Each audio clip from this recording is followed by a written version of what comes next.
Poème numéro 4. Ramdam. Ô mon âme légère, féminine et rêveuse, tu t'égares à toute heure. Évanescence amère de l'esprit, dévoyée par le désir de chair, toi seul, animé d'idéaux, fais palpiter mon cœur, en quête d'absolu, cette exigence si chère. Éprise de liberté, avide d'embrasement, d'éclairantes visions, d'irrésistibles transports, à n'être qu'associé à de stériles combats et à de viles pensées, dûment assumées, tu exiges maintenant de vivre l'indicible avant de disparaître. Depuis des années, tu portes en silence le fardeau des devoirs, multiples et de mise, que les ordres décrètent pour asseoir leur pouvoir et survivre à nos vies. À bannir tes envies, à condamner l'émoi, vulnérable et perdu, tu n'es pas parvenu à définir ta voie. Beaucoup trop timoré à ces règles pernicieuses, tes forces furent soumises. Les fois où tu faillis, incompétente ou lasse, à certaines tâches prescrites, la sanction arrêtée, le châtiment subi, humilié, tu rentrais dans les rangs, accablée par tes fautes et rougissante de honte. Serait-ce là ton destin?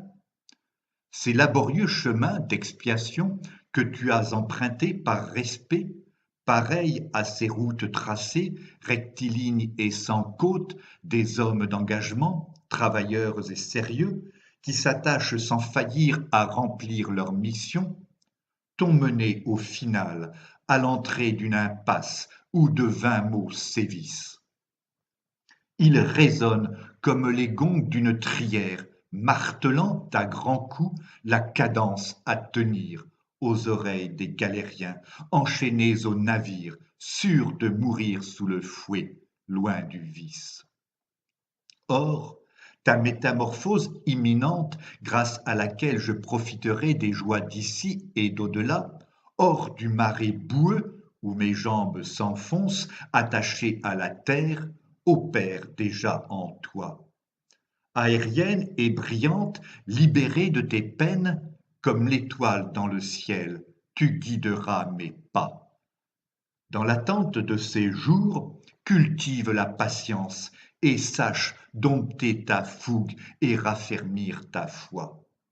Tel un malheureux serpent en train de s'épuiser à s'extraire de sa mue, l'ultime avant la fin, sans ce qu'il en coûte en efforts douloureux pour quitter une peau privée de raison d'être.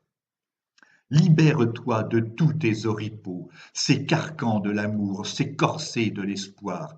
Sois-toi enfin porté par l'énergie d'un élan spontané, exempt de contraintes, et veuille du coup renaître.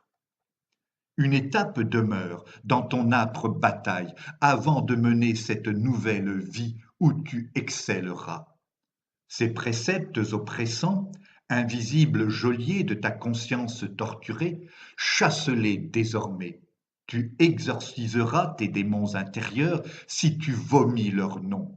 Pousse un cri vengeur, il te révélera, puis hurle abnégations et sacrifices. Allez donc vous faire foutre, car c'est vrai, je vous hais.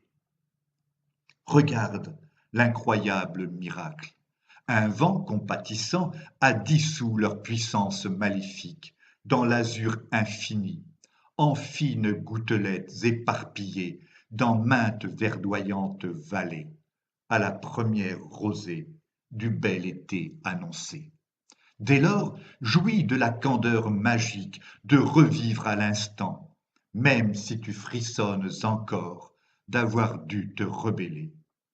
Demain, en parfaite symbiose, nous foulerons ensemble ces lieux d'autrefois, cimetières insolites où pourriront les dépouilles éparses de l'être que je fus.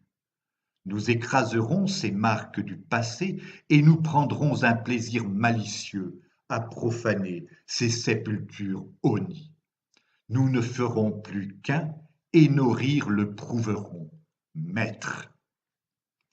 Avant de repartir, je planterai des fleurs couleur sang dans ces champs de mémoire, reconnaissant quand même à ces altières valeurs héritées de l'enfance de m'avoir évité de sombrer avant l'heure.